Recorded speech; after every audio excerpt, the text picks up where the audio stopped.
Akhirnya beberapa hari setelah mendengar kabar itu dia langsung berubah pikiran. Dia pergi lagi, dia jemput batang tubuhnya si Ayako yang di kuburan sama kepala Ayako yang di bukit. Dia bawa balik lagi ke apartemennya, Wak. Disembunyikannya dalam lemarinya lagi. Udah gila anak ini, sumpah. Hai, wassalamualaikum warahmatullahi wabarakatuh. Terima kasih sudah klik video ini. Oke, di video kali ini Naya akan kembali membahas sebuah cerita kriminal, yaitu salah satu request terbanyak dari Wawak semua yang pengen aku bahas soal pembunuh berantai asal Jepang, yaitu Tsutomu Miyazaki. Untuk kalian pencinta kisah kriminal pasti sudah sangat familiar dengan Tsutomu Miyazaki ini, dimana dia ini selalu dijuluki pembunuh otaku atau pembunuh gadis kecil yang merupakan pembunuh berantai yang paling legendaris di Jepang. Gak cuma pembunuh berantai aja, tapi dia kanibal, pemerkosa, dan nekrofilia yang sudah menculik dan membunuh 4 anak gadis muda di sana. Dan kebrutalan dia ini dilakukannya di antara bulan Agustus 1988 sampai Juni 1989, yang akhirnya dia itu berhasil ditangkap di Tokyo setelah dia ini dikonfrontasi seorang ayah yang mengambil foto anaknya yang masih kecil tanpa busana, Wak. Dan waktu dia ditangkap pun, polisi terkejut ketika melihat ratusan bahkan ribuan video-video porno dan horor. Dan meskipun memang psikiater menganggap bahwa dia ini mengalami gangguan mental, tapi akhirnya di tahun 1997 hakim tetap memutuskannya untuk dihukum mati dengan cara digantung, dan akhirnya eksekusi gantungnya ini baru dilakukan di tahun 2008 lalu. Tapi seperti biasanya, sebelum aku masuk ke kronologi kisahnya, aku pengen ngajak kalian untuk melihat masa kecilnya dari Tsutomu Miyazaki ini, bagaimana latar belakangnya yang bisa mendasari dia ini jadi gila atau jadi senekat ini. Check it out.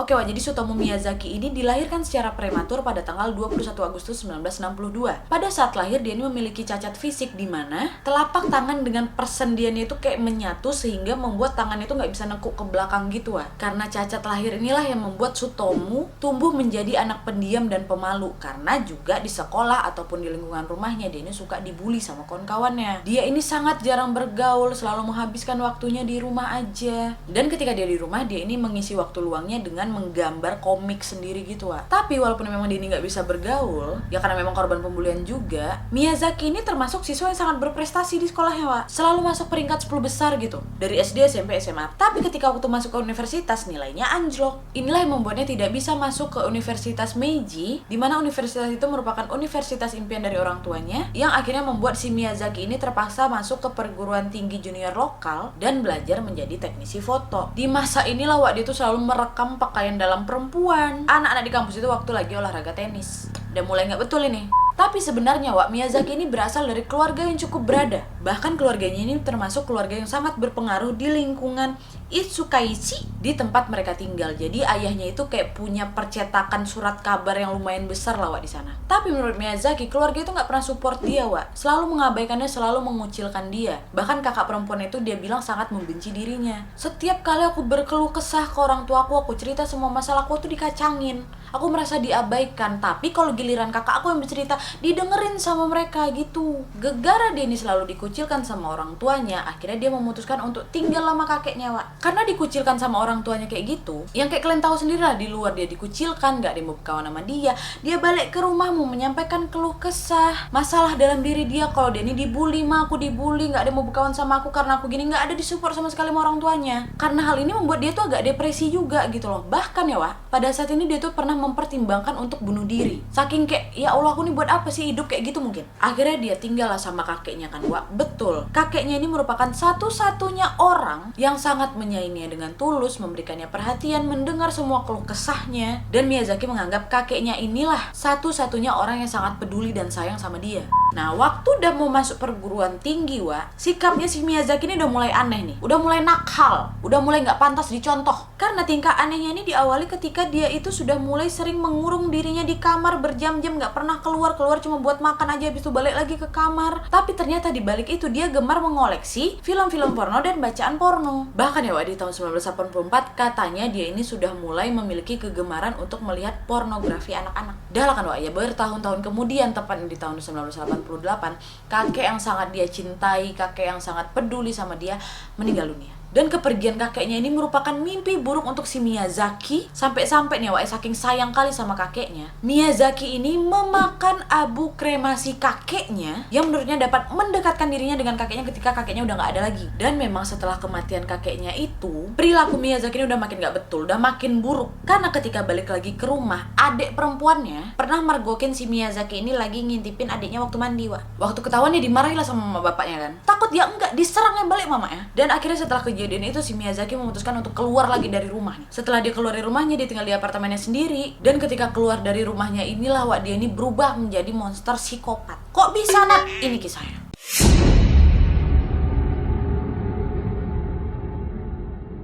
Jadi Wak, setelah keluar dari rumah kan dia tinggal di apartemen kan. Untuk menghidupi kebutuhan dia sehari-hari, dia tuh juga bekerja shift tuh. Waktu di luar ketemu orang banyak, dia bekerja, dia ini menjadi individu yang sopan, ramah gitu, baik sama orang, gak ada masalah. Tapi kalau udah mulai mau beraksi Wak, udah kayak setan deh. Karena di luar pekerjaan dia ini secara acak memilih anak-anak untuk dibunuh. Bahkan ya Wak, ya ketika dia sudah membunuh, udah menculik anak-anaknya, dia tuh nulis lah Wak di surat, bahkan sampai detail gimana cara dia bunuh anaknya itu.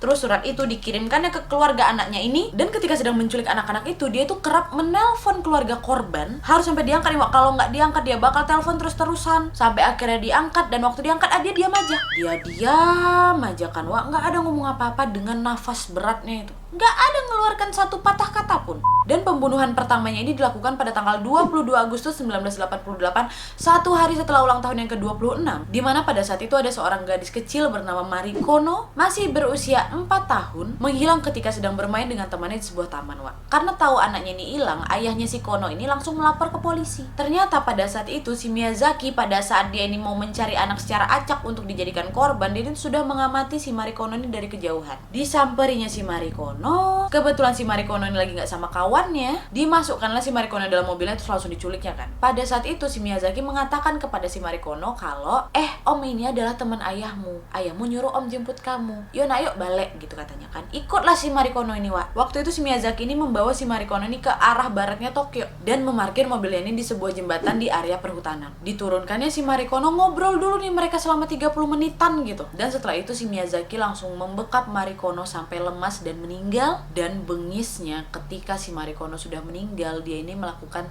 pelecehan seksual kepada mayatnya Mari Kono ini Wak. Terus udah kayak gitu, udah jadi mayat si Mari Kono ini, dibawanya Mari Kono masuk ke dalam mobil, dibawanya ke daerah bukit di atas rumahnya Wak. Disembunyikan ke suatu tempat, dicopotin semua bajunya si Mari Kono, udahnya pergi dia, ditinggalkannya mayat Mari Kono di sana. Dibiarkannya mayat si Kono itu busuk di sana berhari-hari. Terus abis itu dia balik lagi. Untuk apa?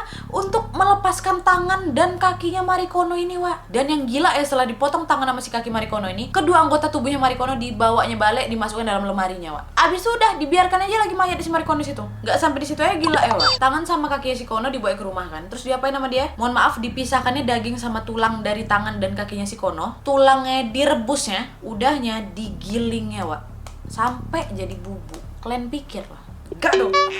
Terus ya Wak, nih ya, bubuk itu dikirimkannya ke keluarga Mari Kono. Dimasukkannya dalam sebuah kotak, dimasukkannya juga giginya Mari Kono, foto-foto pakaiannya si Kono, sama sebuah kartu pos yang bertuliskan Mari, dikremasi, tulang, selidiki, buktikan. Udah gila, udah shock keluarganya, langsung laporin ke polisi, langsung dicari lah nih siapa yang mengirimkan surat itu kan Wak.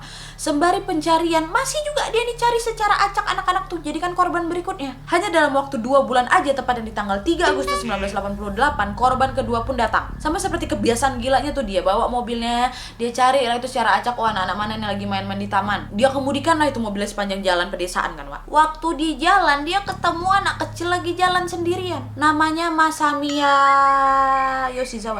Namanya Masami Yoshizawa, berusia 7 tahun. Dah sama seperti tawaran sebelumnya yang dilakukan kepada si Kono, dia pujuk nih si Masami supaya bisa masuk ke dalam mobilnya kan. Ayo sini om anterin pulang, kasihan kamu di jalan nanti malah diculik orang, kata dia. Iya aja si Masami ini masuk ke dalam mobilnya. Terus dia pergi lagi ke jembatan tempat dia bunuh si Kono itu Wak. Di sana langsung dibunuh ya si Masami. Sama juga seperti Kono, dilecehkannya juga mayatnya Masami. Terus dicopotinnya pakaian si Masami, dibawanya balik ke rumah. Tapi mayatnya Masami dibiarkan aja di situ Wak, nggak dibawanya di atas bukit rumahnya tuh, dibiarkannya dekat daerah jembatan perhutanan itu.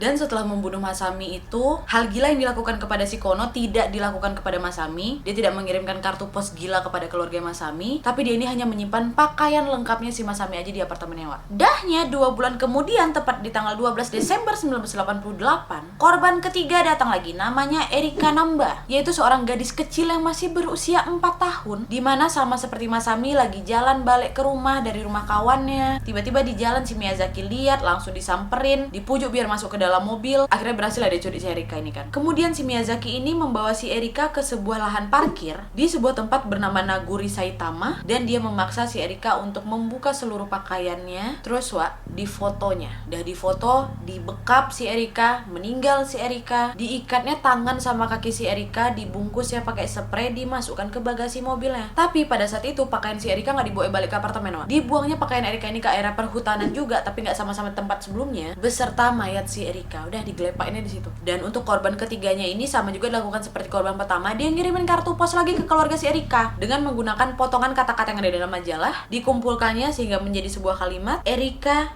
dingin, batuk, tenggorokan, istirahat, kematian. Pada saat itu shock langsung keluarga si Erika, langsung ngadu lagi kepada kepolisian. Polisi juga langsung heran pada saat itu. Baru sekitar 4 bulan yang lalu, ada sebuah keluarga, itu keluarga si Marikono ini, yang melapor kepada polisi bahwa dia menerima kartu pos misterius dari orang yang tidak diketahui, dan pada saat itu anaknya juga hilang. Dan polisi langsung kuat beranggapan bahwa kemungkinan 2 aduan ini berasal dari satu pelaku. Udah udah mulai panik di polisian Jepang kan. Beberapa warga juga udah mulai panik, mulai diselidiki nih dia. Tapi karena si Miyazaki ini juga cukup bersih mainnya, nggak ketahuan. Berbulan-bulan nggak ketahuan. Sampailah nih korban keempat datang. Tepatnya tanggal 6 Juni 1989. Waktu lagi berburu korban di jalan, Miyazaki ini ketemulah sama anak kecil lagi, namanya Ayako Nomoto, usia 5 tahun nih. Waktu ketemu dia lagi main di taman sendirian. Miyazaki bilang, boleh nggak om foto? Kata dia. Dalam waktu udah foto si Ayako, dia pujuk lagi nih Ayako untuk ikut sama dia masuk ke dalam mobil. Aja si Ayako masuk dia dalam mobil, langsung dibunuh, dibekap dia nih sampai lemas, meninggal Ayako kan. Terus udah meninggal, dia pinggirkan mobilnya bentar, dibungkusnya si Ayako pakai spray, dimasukkannya lagi ke dalam bagasi mobil.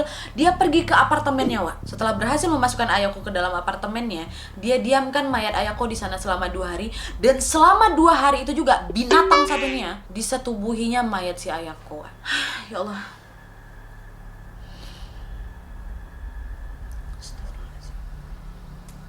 Dah, belum puas dia sampai situ. Selama itu juga di fotonya mayatnya si Ayako ini dalam berbagai posisi, terus direkam ya, Nggak cuma di foto aja, direkamnya juga. Dan ketika tubuhnya Ayako ini mulai membusuk, Miyazaki memotong-motong badannya si Ayako. Batang tubuhnya si Ayako ini ditaruhnya di sebuah kuburan, terus kepalanya Ayako ditaruhnya di sebuah bukit, Oi! Terus ya, si Miyako ini kan ingat kan waktu si Kari Ono, siapa? Siapa namanya kan? Marikono. Ingat kan untuk korban pertamanya si Marikono, tangan sama kakinya kan ditaruhnya di dalam apartemennya tuh, dalam lemari apartemennya. Sama korban-korban yang lain, dia itu menyisakan tangan-tangan dari korban-korbannya, termasuk tangannya si Ayako ini. Nah, tangan-tangan inilah, pada saat dipotong katanya darahnya diminumnya. Ya, diserapnya darah yang ada di tangan anak-anak itu, terus dimakannya.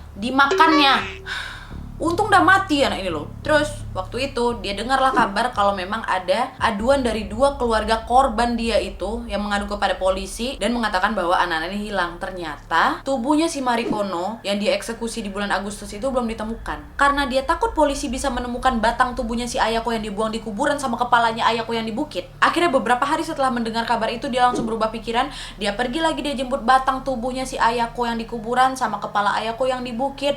Dia bawa balik lagi ke apartemennya, disembunyikannya dalam lemarinya lagi. Udah gila aneh, sumpah gak ada otaknya.